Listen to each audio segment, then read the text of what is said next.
is Patricia Kathleen, and this series features interviews and conversations I conduct with experts from medicine and science to health and humanitarian arenas in an effort to explore the world of fasting from a variety of angles. This dialogue is meant to develop a more complete story about the information, research, personal stories, and culture in and around the science and lifestyle of fasting. If you're enjoying this podcast, be sure to check out our subsequent series that dive deep into specific areas such as founders and entrepreneurs, vegan life, and roundtable topics.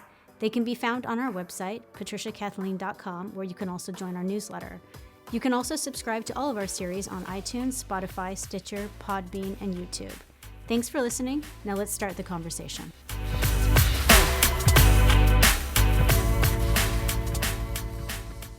Hi, everyone, and welcome back. I'm your host, Patricia, and today I'm elated to be sitting down with CBUDD. She is a YouTube channel content creator, and she's also a photographer. You can find out more about her efforts and everything we talk about today on her website. It is c-bud.com. Welcome, Casey. Hi, thank you for having me. Hello. Hi, I'm so excited. I love talking with YouTube channel and content creators and people who are really prolific because it's a very vibrant back and forth. And so I'm excited to unpack everything. You've got such an amazing amount of content out there, and I love what you're doing and how you've tied your enterprise of fasting and breath work and everything that you are together. And so I can't wait to unpack that with you. For Yes. everyone who is, everyone watching and listening, I'm going to give you a quick roadmap for today's podcast. It's going to follow the same trajectory as a lot of these in this series. So I'll first look at unpacking Casey's history with academic backgrounds and occupational life to kind of garner a platform of who she is as a person. Then we'll look at unpacking her history and story with fasting personally as well as professionally. And then we're going to look towards Casey's enterprise attaching fasting or accompanying it with things like breath work and things that she uses regularly and has become very well known for. I'll also ask her to define terms as they are for her: liquidarian, fasting, all of these things that people have different definitions for in their own life. And then we'll do a bunch of rapid fire questions for people who have written in wanting me to kind of inquire to specific areas of fasting as they relate to Casey. But before we get to all of that, a quick bio on Casey before I start peppering her with questions. CBUDD, originally born in an uninspiring small town in New Jersey, is now creating freely and living naturally in Atlanta, Georgia. She's a content creator managing her self-titled business, CBUDD, which involves every aspect of her creativity. She currently creates content on her YouTube channel focused on holistic and spiritual healing, her travels of extensive passport stamps, and finding thrift stores gems to embrace her lifestyle to an audience of around 50,000 subscribers. She's no stranger to the camera and has been shooting photography for at least 8 years as well. In addition, she is a breathwork facilitator and hosts one-on-one video chat in-person breath sessions with individuals around the world. She has been living a pranic lifestyle for over a year and has dedicated herself to the power of the breath and sharing it with others.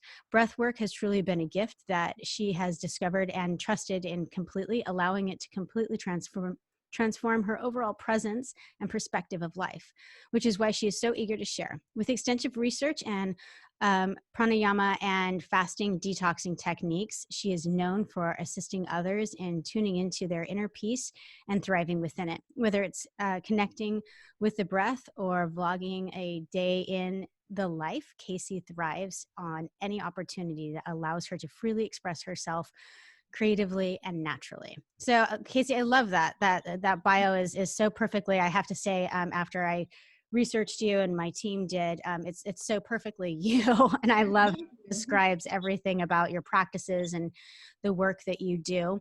And I want to get into that. But before we do that, I'm hoping that you can kind of describe for me your academic background and professional life so that we can kind of garner a sense that like what brought you to launching your company. Yeah, sure. It's actually kind of funny to answer that question because like a year ago, I wasn't doing any of the things that I'm doing right now, like not even close to it. So just to like rewind a bit, I went to University of Tampa for college and I went for advertising and public relations. Graduated there in 2016.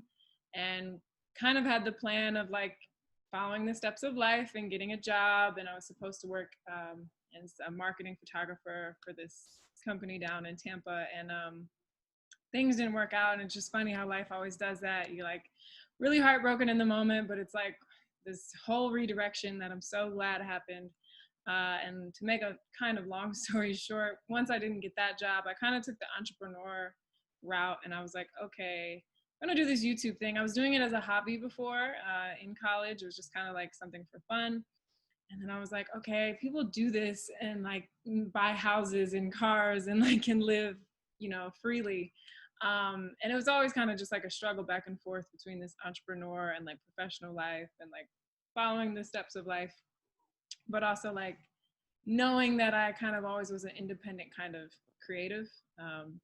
And so eventually ended up moving to Atlanta, Georgia. One of my best friends from high school lived here. So it kind of just like timed out perfect. We ended up moving in together and was working odd jobs. But I think when I finally moved here, it was kind of like a new chapter. And I really just like dove into YouTube. Things I learned in college definitely like helped, and I applied them to like building my brand. But overall, it was definitely more of just like my personal growth as a person and like spiritually. I think like the more I got comfortable with myself, it got easier to express myself online, and then that I think that became more transparent to my audience. I also got involved with like social media marketing, which was something at one point I was like chasing and running and trying to make happen for so long. I wanted to create my own agency, and it's just funny, within the past year, since incorporating this lifestyle of chronic living and the breath work and all of these things we mentioned, all of these things just seem to found me. Like for the longest, I wanted 50,000 subscribers. For the longest, I wanted a creative agency, and I thought I had to have all these degrees. Once I started learning the breath, I was like, it would be so cool to start teaching the breath. And all of those things I can say fully right now just like found me. You know, a yoga studio reached out to me that wanted me to teach breath work. I started to do the one-on-ones my own, like just through my research and through my own learning. My oldest brother is who introduced me to breathwork. He's studied it for a very, very long time. So in a sense, he's kind of like a mentor. And then social media, like, I guess as my traction started to grow, people started to reach out to me to manage their Instagrams and their Facebooks. And like, now I have like 5 to 6 clients, and I'm like, I guess I have the agency I always wanted. And it's just funny how like you might think how something's gonna look, and it's completely not.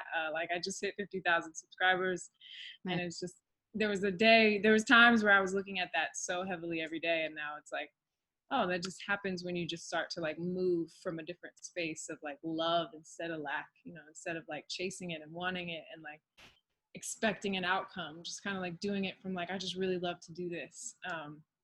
So it's funny, I don't always know if it's necessarily like a professional background I have, but I think it's more so just like a dedication I have to my practice and to my work that created it to be its own business and stand on its own 2 feet. It just didn't look or go how I thought it would go at all, but I'm really happy it all worked out for sure. When I researched your story and kind of who you are, the righteousness for me is also like what you just said. It's like the proof of your business is the business. It's amazing. Yeah. Things just kind of, it seems like as you started to employ techniques and things like that, it became the work. And then it sounds like it just unfolded everything that you had previously set out as goals.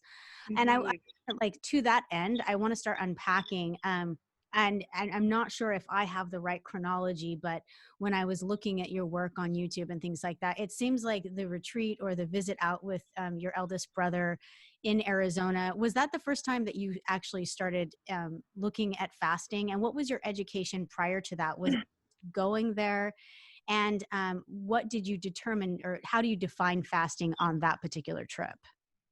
Yeah, so previous to that trip, I had definitely experimented with fasting before. So college I went vegetarian, and then after college I went vegan, and then like there was probably leading up to last February before that trip, maybe like 2 to 3 years where I would experiment with fasting.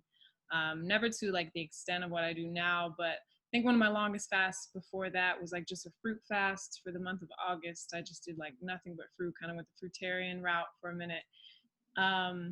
But it was always a little more resistance, a little more like trying, like again, like how we were just talking about with the jobs and professionalism and things we want. It was like, okay, 10 days or 30 days or whatever it may be, like I have to reach this goal. And it was more of like an effort. And then once breath work, I learned in February with my brother at the retreat in Arizona. Like once I learned that technique, it was like so effortless. And I just didn't even think that that was possible with fasting. I always thought it was going to be like a challenge or like, you know, like a force and a counter force. And implementing the breath like really nourished the body in a different way that I'd never experienced before. So in that sense, like the fasting in the past was just way more challenging. It was way more hard. I think like I said, longest I did was 30-day fruit, and before that maybe a couple like water fasts for like a day or two. But you know, fast forwarding to February of 2019, I think fasting changed for me in a sense of like I mean, and anyone who does fast, I think they can relate. Like you feel really, really, I mean, there's moments where you don't feel really good, but you feel so light and you feel so good and you have like all this room for thought and clarity, and you start to just move at a different like octave in a sense. And it was like, so why does that have to be such a temporary thing? Like, what if we just lived like that? And I know that's a big unlearning thing for people to like kind of digest at first. Like, well, no, it has to be this temporary like detox. But I think it switched for me last February. It was like, well, why wouldn't you just like stay like that? Like, why would you want to go back and then have to re-clean and then go back? And then, so like, I guess fasting became more of a lifestyle for me now. I don't really think about it as like okay, I'm doing this right now and this will happen. Like it's definitely more just like a flow and very just like effortless. Like it's not like I'm trying to fast anymore or like today I'm not going to do that. It's just like not even a desire exists. And I think I always kind of say this, and I might be rambling, but I think a lot of times we're in this like pursuit of happiness instead of this happiness of pursuit. Like we want to want, you know, we're like, we're in the, or no, sorry, we're in the happiness of pursuit and not the pursuit of happiness. Like we're Yeah. so used to wanting, and no, there's no better feeling than not needing anything. And I think a lot of people are like kind of scared of that. So kind of switched for me where I guess I became unscared of that. Like it feels good to not want or need anything. Like desire and peace can't kind of really coexist. So to be at like a peaceful place where you're just like, I'm content, like I don't need anything. It just became more than just about food, I guess. Yeah, relationships with contentment and things like that. You talk a lot about some of those key aspects, especially with breath work and really acknowledging, you know, what's happening and re-examining your relationship with Yeah. desire and things like that, things that come from it, food, you know, things that we think we want. Mm-hmm. I'm wondering, how do you define fasting for yourself? Do you define it as a lack of like chewable food, or is it complete nutrients? Like for you, how do you consider yourself to be in a fasted state? Sure. Well, right now, currently, I'm just doing juices for the month of June. I don't know if I'm going to keep going, but in general, for me, it's been more of just like liquids only, like a liquidarian lifestyle. We have to put an Aryan or Egan on it to be a liquidarian lifestyle. So just basically for the past month, the basis of everything. And if I do have chewed food, because I have in the past year, like since learning breathwork, it's not like I never will eat food ever again, which I think a lot of people think so. But it's been like raw vegan if I do have any food, but it's just like a lighter density diet, I guess you could say. Or I don't even like the word diet, I just lifestyle. So just like smoothies, juices, teas, you know, water, coconut water. That's kind of like the basis for me what fasting looks like and feels like I said, today is day 25 of just juice and coconut water and water. So just How do living at lighter. you advice, or did you take any advice along the way, or did you let your intuition lead you? Like, do you look towards, I think a lot of people hear about fasting and the more, you know, understudied or naive will say, you know, that's dangerous or things like that. But I think a lot of people would say, well, you need to, you know, be under the tutelage of some school of thought. How do you personally come at it? I definitely like think there's a big value in research before you get into something. I know I get messages all the time about how to fast, how to go vegan, how to. So I think it is important to like reach out to people that could help you or like read books. I know there's a few books and people on YouTube like John Rose. My brother is a big, huge mentor for me. Talor on Instagram. There's just like a lot of research I think is definitely important before you just dive into it, because a lot of people might end up doing it and then be like, this didn't work, or like this felt really bad, and it could easily have a different perspective if you don't really know what you're getting into. For me, I think had it already in my life. My brother had did a lot of fasts in front of me, and a lot of my peers kind of were stepping into that realm. Like I just started to kind of attract that environment in a sense. And I saw people doing it. It became like real, like, wow, this person, my brother went like a year on just liquids, and I was like, okay, looks great and he's moving great and everything. Like, it became like, okay, I can connect those dots. And I think, yeah, just like seeing that and kind of experimenting on my own for sure, like knowing my limit, knowing like I guess you could say like my intuition of like, okay, this is too much, this is too little. But again, like it's a broken record, I feel like I say every day, but the breath really, really made it so much easier. Yeah, will you unpack that for us? Let's talk about what you were referring to when you talk about breath work, and for people who Yeah. haven't even heard of that term before, and how are you linking it with your fasting endeavors on a day-to-day basis? So breathwork is just more of like an active or conscious breathing pattern, or focused breath, more so than meditation. Meditation tends to kind of be daydreaming in a sense. A lot of times we can just be sitting there and like kind of wandering off, and there's nothing wrong, I think, with meditation, but breathwork is such a like present, active, conscious practice. It's a very, very ancient one. It's becoming a little more trendy now, but it dates back to like Egypt and Africa, like forever, centuries ago. It's been happening. Much like a lot of these trendy things that are now trendy. But essentially, for me, what it looks like is an hour of conscious breathing every morning. First thing in the morning, before tea, before water, just completely, off of your dry, fasted state, for your breakfast or break fast, with the breath work. So I could nerd out about it a lot. And if anybody wants to know more, I'd love to do like one-on-one sessions with anyone. But essentially, like when you're breathing from the diaphragm, from the lower lungs, there's so much blood there that we neglect.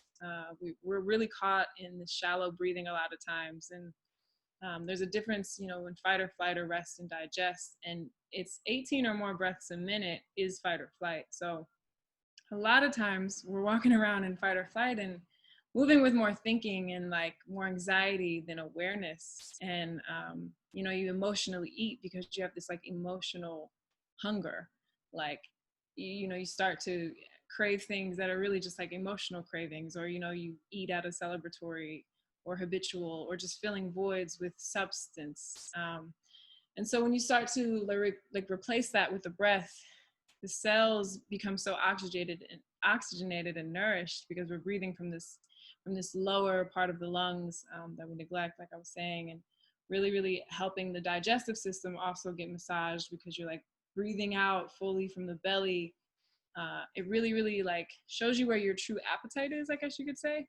And starting the day with that is in a sense, I mean, it sounds a little hippy dippy, but starting the day with your heart. Your heart is the air, the element of air. If you're familiar with the chakras at all, it's the element of air. And I think for me, like everything comes down to alignment and harmony. So like waking up and kind of giving that respect to the elements, like, okay, waking up with the breath first and air. And then I always follow that up with like a herbal cup of tea, which hits like fire, water, and earth. It's hot, it's water, the herbs are for grounding. Setting up that alignment just really, really like kind of shifts and changes and shapes the day. If I have a day without it and a day with it, it's like so transparent. The breath really like nourishes the body instead of just filling it like you do with food. Like you really feel true nourishment. I think there's a big difference in being full and being nourished. And it goes so many directions, but in a sense, it also just detoxifies the body so hugely. Like 70% of your elimination is done through the breath, like not in the bathroom. Like we lose toxins through breathing more than anything. And so, yeah, and it's just, I think just knowing all of that, it fascinated me so much. And I guess that's why we're here today, and how much I dedicated to it, because it was just so like apparent. It's kind of one of those things, I don't know if anyone will fully digest until they like do it, until you just like consciously breathe for even 10 minutes. You'll be like, okay, wait, this, I feel different. And all I did was breathe. It's this constant thing, you know, it's here with us since we were born. It's always here. And we just kind of neglect it, or we subconsciously don't even realize where it's at. But I Yeah. guess like, bringing that awareness to it is essentially what breath work is. It doesn't have to be this huge, complicated thing. Oh, and what I love about it is the simplicity of it is really overlooked. And I will say, like using myself as an example, you know, having done yoga, practicing, being an avid practitioner, due to my faith as a Buddhist, you know, of daily meditation, I would be the first person to erroneously say, yeah, I practice breath work all the time. What are you talking about? Yeah.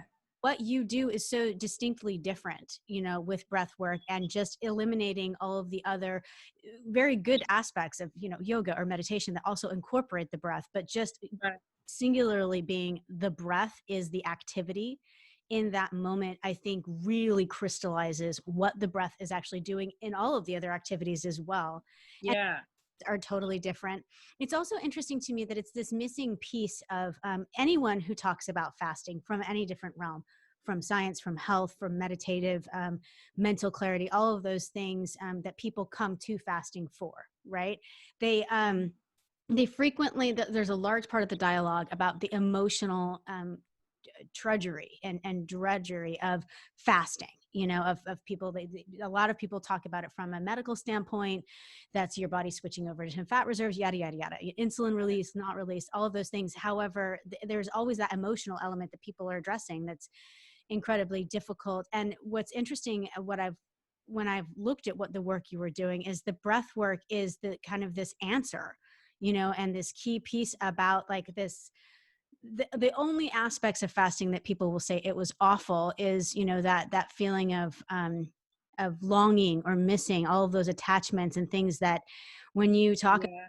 work, you know, is an answer to that. You know, it's like this aid, you know, that Yeah. kind of communicate with it. And I think that those, because of that, they go so tandemly together.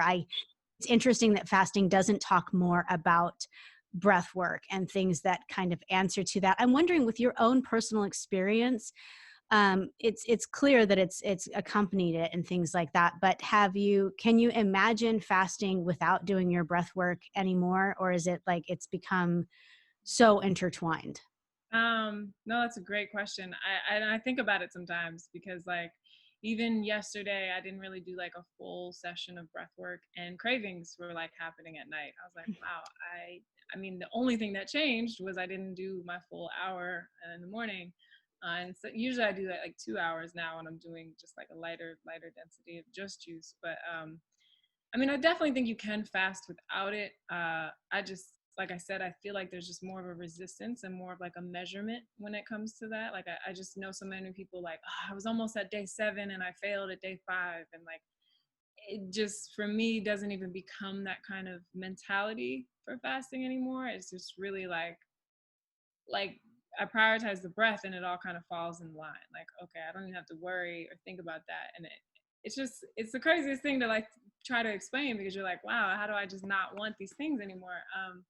But yeah, I don't know. I don't think I can really imagine doing it without it. I think it's just so transparent for me now. Like, and in the past when I would fast and I would fail so many times, I can't share how many times I would say I'm going to do a 3-day fast, get to the end of day 1 and binge out on vegan cookies or like binge out on some type of vegan thing. Like, Yeah.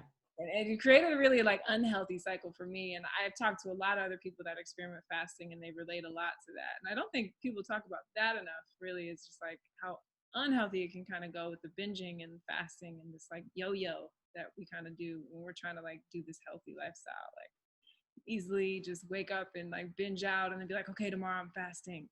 And we just like try to justify everything and bounce back and forth. True. It raises like it's a crippling irony, you know, when you get into healthy measures and how it can kind of facilitate neuroses and like and a disorder with food and the way that you consume it. You're right. All of the conversations and negotiations that go down with a fast, you know, Yeah. before the most sage faster, you know, will have this kind of, I'll be talking to a colleague that's getting ready for a fast, and she's just voraciously consuming everything in her kitchen. Right. Point of that. Exactly. Yeah, that's So not, yeah, yeah, completely. agree. And the breath work sounds like it helps like return the conversation to where it needs to be, which is about Yeah, fluid. kind of like just brings you back to like, okay, like, because breath, literally, if you look up the definition of spirit, is breath. Like they translate to each other. Inspire means to breathe. Like a lot of things just come back to breath. So it's like, okay, where's my spirit at? Like, where am I breathing from right now? Like, because a lot of times those thoughts and those cravings, they're really not even you. Like, whole other conversation, but they can be like parasites, or they can, be influences from other things that aren't even you. And you might not even be aware of that until you just come back and like take a moment for clarity. Absolutely. Yeah. All right, we're going to climb into some rapid fire questions that we've Right. collected from audience members. All right, so the first one is, how long have you been practicing fasting? Let's see. It's probably been 2020. 4 years, I'd say, in total, of just like experimenting with fasting. Past year fully. What is your preferred length of fast? Method, is that what you said? Method or length? So, like, it sounds, I mean, you're doing Liquidarian diet right now, or fast, but do you Yeah. prefer, have you tried OMAD? Have you tried all of the different forms of fasting? The only one I guess I specifically can remember really trying is like intermittent fasting. I think that's kind of how I like got into it. Like I gradually just got into lighter lifestyle. But I don't know if I've preferred. I guess like I always kind of start with like a 3 day and then see where that goes. Yeah. When do you advise your clients or followers to fast? Have you ever like gotten to a place where you're advising these people with breath work or anything like that to incorporate fasting, or does it naturally happen? It tends to naturally happen. I tend to kind of step out of the way for that. I don't want to ever really like push somebody to something they're not ready for. I will say like the new moon, if anyone follows the moon cycles or the stars or anything, the new moon tends to be a good time to start anything new. So I definitely recommend like starting a fast or any type of new detox on the new moon. Nice. Do you ever have goals yourself personally? We had people ask about like, because you have this like very fluid, like things are just kind of ways leading on to way for you. Do you set goals ever with fasting based on clarity or desire? Um, I guess you could say this month was kind of a goal. Like I wanted to do just 30 days of juice and just see what that was like, and cut fiber out because the smoothies have a lot of fiber. So I guess I still somewhat like definitely hit little goals and things. I don't put too much pressure or stress on it. I kind of try to just ebb and flow with, intuition. Right. And can you define liquidarian as it refers to you? Does that mean that anything in a liquid form? So, in essence, can you puree broccoli and as long as it's liquid, drink it? What does that mean for you? Yeah, 100%. I know it sounds gross or crazy, but like raw vegan soup is really, really good if you can find really good ones. So for me, yeah, it's like raw vegan soups, tea, smoothies, juices, coconut water, even like Perrier, like just all anything that you could not chew as a liquid. Yeah, that counts for me for liquidarian personally. Okay. And what about the pranic lifestyle that you talk about living? Can you define what that is in essence for you? Sure. So prana is essentially all around us. It is the chi, the energy. Sitting in the sun, you charge up literally from the sun.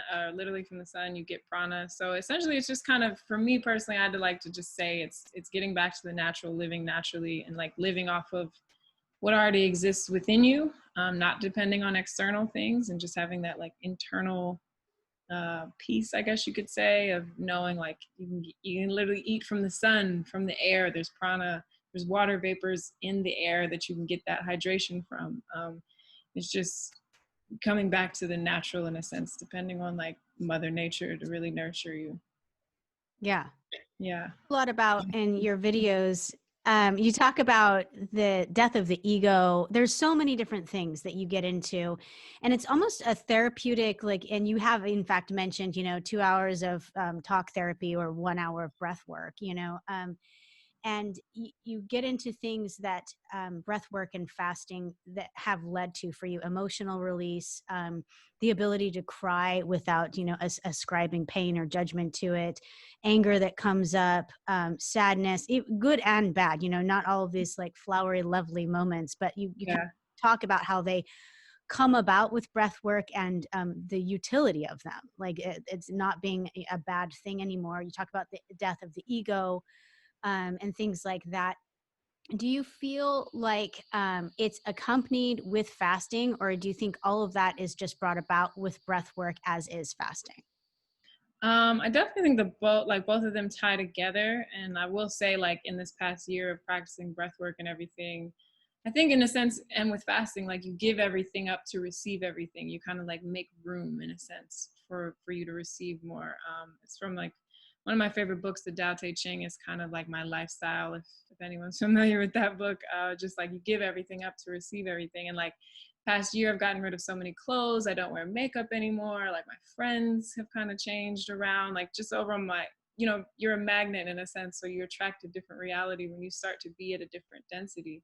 And so like I feeling a lot lighter, I feel like that kind of shifted everything around me too. Like again, needs just kind of dropped. Like, okay, food wasn't as crazy of a value to me anymore. So neither was like material things and these desires and these temporary, satisfactions of like new shoes or whatever, or, makeup and all that kind of like egoic, dressing the vessel up to look a certain way or whatever. It's not like I don't like dressing up anymore, anything like that. It's just, I guess attachments just kind of shifted, once I got into this lifestyle. Absolutely. So when you coach, you do one-on-one coaching. Is that correct? You're still doing? Yeah.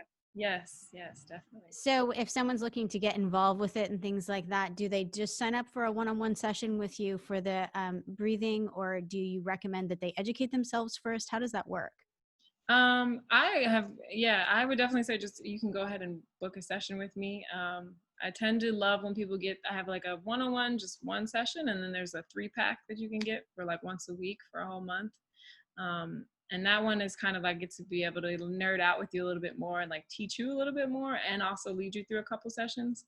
I also just released a 6-week video course that really, really like, if you don't want to listen to me ramble too much, you can just do the whole course that kind of introduces you to breath work, how to breathe, how to, properly fast, the herbs that I take, just like kind of getting into this lifestyle. That kind of helps with that too. But in general, like the no experience is needed. You could have never even heard of breath work. I've worked with people that have done it for years. And, today I had somebody that's like never done it in their life. So wherever you're at, I can meet you for sure. Cool. I like that. And that's so the 6-week course, all of that's on like the CBUDD. Yeah, you can find that, yeah, on my website. I just released it like on Sunday, I think. So it was like a baby I've been nurturing for a while. So it feels good to release it to the world. Yeah. And I there's book recommendations in there. There's a ton of information. Yeah, when people don't have like exactly what you're saying, the herbs and everything, it's nice to have like the whole picture and Yeah. of it.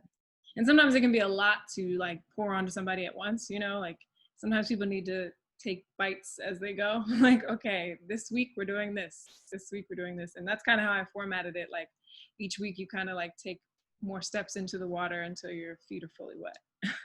Absolutely. I Yeah. imagine there's been a lot of conversation about the COVID-19 pandemic, at least in some of the communities you function in. Has been nothing but in the ones that I function in. When it comes to health and diet and wellness and the immune system. Do you Mhm. have any like key takeaways that you and your community talk about when it comes to, the overall state and health of you personally or the world on a whole? Um, yeah, I mean, it's a big picture to look at and to dive into, but I mean, with so much emphasis on breathing right now, it's just, that can't be just ironic, like, I mean, just for one, the Aquarius season we may be in of just knowledge and information, that's an air sign. And then, George Floyd with I can't breathe. And then COVID's a respiratory infection and the face masks. It's just like I said, the breath detoxifies the body more than anything you could do. So like, I don't know, like a lot of conversations I've been having with people is um, just really like turning internal to fix the external. I don't know if fix is the word I want to use, but it's a big reflection, the internal versus the external. And the more and more I think we prioritize just the simple thing of just going internal and getting that peace right and the breath right and the spirit right. I think it could really, really shift the literal pressures of the world. Every time you do breath work, you are kind of shifting ether, the pressures. And so I don't know. It's like a good, and I don't know what word to put on it, but it's definitely just like a wake up that's happening in the world. And Yeah, I it's agree. like Mother Earth and everything is in this big fast herself, just detoxifying. And I think it's just a big reflection. And I don't know. I can't say like I'm not excited or excited for what's happening. I just think, nothing changes if nothing changes. So in a sense, it might be what's necessary for people to kind of open their eyes a little wider. 2020 vision.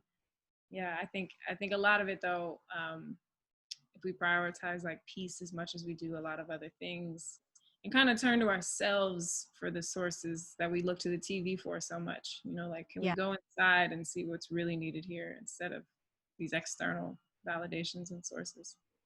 absolutely. I Yeah. agree. And I love the way that you're coming at all of it. I think that you had there's an incredible tie-in, with the breath that you just kind of did this incredible trifecta or quadfecta. Yeah. The world, the earth, our society in the United States with the murder of George Floyd, like all of those things, the breath kind of relating back in the earth, everything. I think it's a beautiful Yeah. bit. And I think that we do need to make sense of things. We do need to be able to take tragedies and actually do something with them. Hmm. Breath work is actively doing that, it's Yeah. 100%. activity. 100. So cool.